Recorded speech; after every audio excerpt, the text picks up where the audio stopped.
Hello student, welcome to accounting class with me, Miss Grace Angelina. Let's check it out. Di pertemuan sebelumnya kita sudah membahas bagaimana cara membuat analisa transaksi keuangan ke dalam bentuk tabel persamaan akuntansi, terkhusus untuk transaksi harta dengan harta dan harta dengan modal. Nah, pada pertemuan kali ini kita akan membahas tabel persamaan akuntansi untuk transaksi harta dengan utang. Nah, contoh transaksi keuangan ini misalnya pembelian secara kredit, peminjaman uang ke bank, dan sejenisnya. Selengkapnya kalian boleh lihat di textbook akuntansi halaman 32 sampai dengan 46. Mohon perhatikan pembahasan soal berikut dengan seksama ya. Pertama, kalian harus menuliskan judul dari tabel persamaan akuntansi terlebih dahulu. Di sini pada soal kita menuliskan dengan Adam Salon persamaan akuntansi bulan Januari 2010. Nah, ketika kalian tidak ingin menuliskan simbol Rp untuk setiap transaksi, kalian boleh menggunakan dalam kurung dalam rupiah seperti yang tertera pada contoh soal berikut. Transaksi yang pertama. Pada tanggal 1 Januari 2010, Tuan Adam menyetorkan uang ke dalam perusahaan sebagai modal awal sebanyak 20 juta rupiah. Berarti di tabel persamaan akuntansi kita isikan dengan kita buat tanggalnya terlebih dahulu yaitu tanggal 1. Kemudian di kolom kas bertambah 20 juta dan di kolom modal Tuan Adam bertambah 20 juta. Nah, untuk keterangannya kita tuliskan dengan setoran modal awal. Kemudian transaksi yang kedua. Pada tanggal 2 Januari 2010, dibeli perlengkapan salon 2 juta rupiah secara kredit. Ingat, ketika ada embel-embel secara kredit, berarti perlengkapan dibeli secara utang. Berarti, di tabel persamaan akuntansi kita tuliskan dengan, kita buat tanggalnya terlebih dahulu, tanggal 2, kemudian di kolom perlengkapan bertambah 2 juta, kemudian di kolom utang usaha bertambah 2 juta. Nah, untuk keterangannya dikosongkan. Selanjutnya, transaksi yang ketiga. Pada tanggal 5 Januari 2010 dibeli tambahan perlengkapan salon 3 juta rupiah. Namun, baru dibayar tunai 1 juta rupiah. Di sini pada soal berarti selisih 2 juta rupiah diartikan sebagai utang. Nah, di tabel persamaan akuntansi kita tuliskan terlebih dahulu tanggalnya, tanggal 5, kemudian di kolom kas berkurang 1 juta, kemudian di kolom perlengkapan bertambah 3 juta, dan di kolom utang bertambah 2 juta. Nah, untuk kolom keterangan dikosongkan. Selanjutnya, transaksi yang keempat. Pada tanggal 10 Januari 2010 dibeli peralatan salon secara kredit sebesar 5 juta rupiah. Jangan salah ya membacanya, di sini dibeli peralatan, bukan perlengkapan.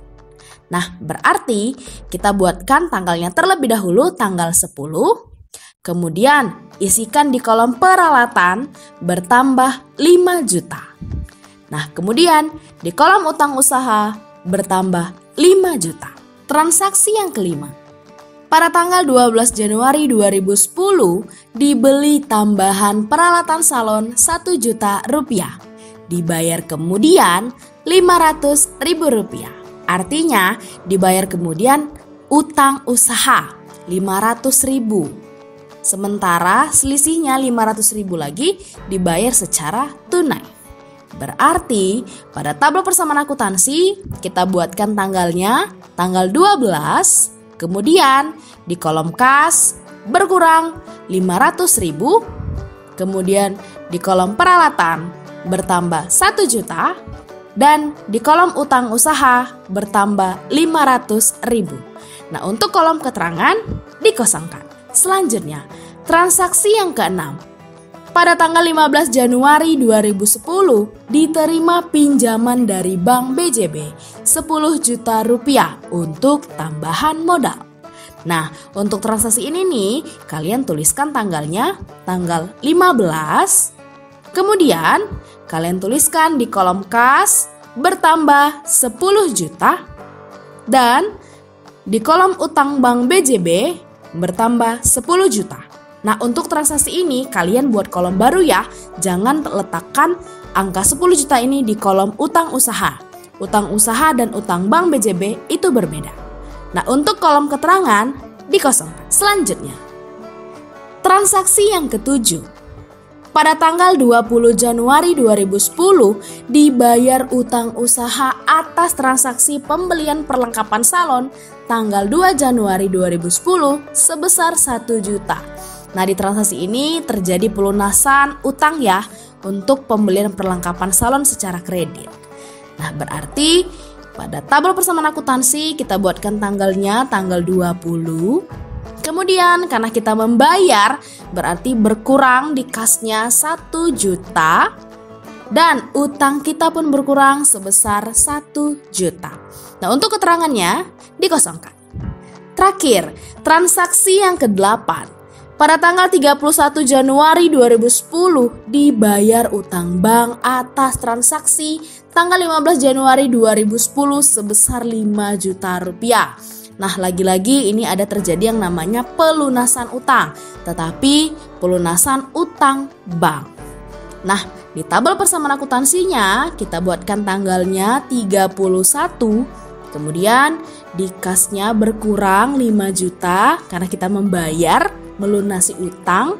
Kemudian di utang bank BJB berkurang 5 juta rupiah. Setelah semua transaksi telah dicatat pada tabel persamaan akuntansi, sekarang hitunglah total pada masing-masing kolom.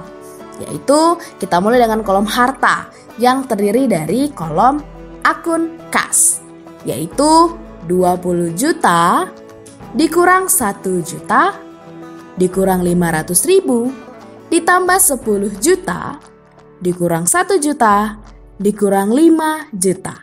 Nah, hasilnya adalah 22.500.000. Kemudian kolom akun perlengkapan 2 juta ditambah 3 juta sama dengan 5 juta. Kemudian di kolom peralatan 5 juta ditambah 1 juta sama dengan 6 juta. Kemudian kita lanjutkan ke kolom utang ditambah modal. Nah, di kolom utang usaha 2 juta ditambah 2 juta ditambah 5 juta ditambah 500.000 dikurang 1 juta. Hasilnya 8.500.000. Selanjutnya utang bank BJB bertambah 10 juta dikurang 5 juta. Hasilnya 5 juta. Terakhir, modal Tuan Adam 20 juta. Maka hasilnya 20 juta. Nah, ketika kalian sudah mendapatkan hasil dari masing-masing kolom kas, perlengkapan, peralatan, kolom utang bank BJB, dan modal Tuan Adam, langkah selanjutnya adalah kalian hitung kolom harta itu berapa semuanya. 22.500.000 untuk kas ditambah 5 juta untuk perlengkapan ditambah 6 juta untuk peralatan. Hasilnya adalah 33.500.000. Kemudian di utang usaha 8.500.000 ditambah 5 juta untuk utang bank BJB ditambah 20 juta untuk modal Tuan Adam. Hasilnya 33.500.000. Nah, berarti di kolom harta 33.500.000 sama dengan di kolom utang tambah modal 33.500.000. Berarti tabel persamaan akuntansi kita sudah benar alias balance. Sekian pembahasan materi kali ini tentang tabel persamaan akuntansi untuk transaksi harta dengan utang.